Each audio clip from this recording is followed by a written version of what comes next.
Friends, welcome to my channel Galpaguchchha. आज मैं आपको महाभारत की एक कथा सुनाने वाली हूँ। महाभारत की कथा श्री कृष्ण और शिशुपाल वध के प्रसंग के बिना अधूरी है। आखिर भगवान श्री कृष्ण को शिशुपाल का वध करने की क्या आवश्यकता पड़ गई? इसका उत्तर जानने के लिए आपको मेरी कहानी अंत तक देखनी पड़ेगी। शिशुपाल वासुदेव की बहन और छेदी के राजा धमघोष का पुत्र था। इस तरह से वो श्री कृष्ण का भाई भी था। शिशुपाल का जन्म जब हुआ था तो वो बड़ा ही विचित्र था। जन्म के समय शिशुपाल के 3 आंख और 4 हाथ थे।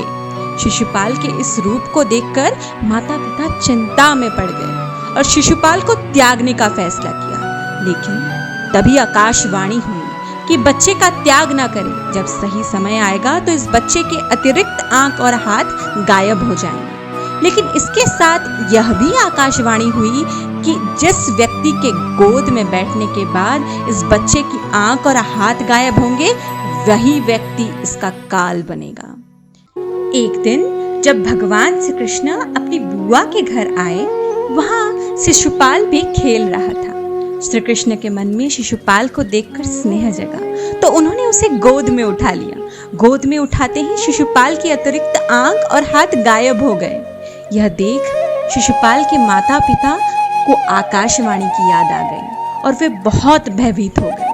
तब श्री कृष्ण की बुआ ने एक वचन लिया। भगवान अपनी बुआ को दुखी नहीं देख सकते थे, लेकिन विधि का विधान को वो टाल भी नहीं सकते थे। इसीलिए उन्होंने अपनी बुआ से कहा कि वे शिशुपाल की 100 गलतियों को माफ कर देंगे, लेकिन 101वीं गलती पर उन्हें उसे दंड देना ही पड़ेगा। लेकिन आगे चलकर शिशुपाल और भगवान के संबंध अच्छे नहीं रहे। शिशुपाल रुक्मिणी से विवाह करना चाहता था, लेकिन ऐन मौके पर भगवान रुक्मिणी को भगा ले गए और उनसे विवाह कर लिया।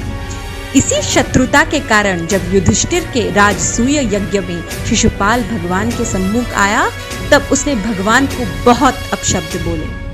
श्री कृष्ण वचन से बंधे हुए थे, इसलिए वे शिशुपाल की गलतियों को सहन करने लगे। लेकिन जैसे ही शिशुपाल ने 100 अपशब्द पूर्ण किए और 101वां अपशब्द कहा, श्री कृष्ण ने अपने सुदर्शन चक्र को आदेश दिया। एक पल में ही शिशुपाल की गर्दन धड़ से अलग कर दी और इसी प्रकार भगवान श्री कृष्ण ने शिशुपाल का वध कर दिया।